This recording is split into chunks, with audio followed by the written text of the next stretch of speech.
তোমার সোনা শুধু ভাবছে 6টা বেজে গেল, আজকে এরা কি আমায় টিফিন টিফিন দেবে না? দেবে না? আমি করব না টিফিন, আজকে করব না। তোজো বেবি, ও মা তোজো দুধ খাবে, আমাকে দেবা তো দুধ? আমি সকালে দুধ খেয়েছি, তাতে কি হচ্ছে? তোজো মা এটা বললে কিন্তু অন্যায় কথা। তোজোও সকালবেলা দুধ খেয়েছে। এ ও হাইফাই করবে, হাইফাই করবে, হাইফাই করবে।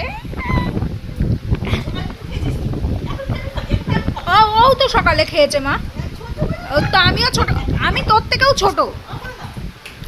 এ আমি সবে জন্ম নিয়েছি। হাইফাই করবে ও। ওর সাথে একটু আদর যত্ন করে কথা বললেই ও গৌরনীতায়।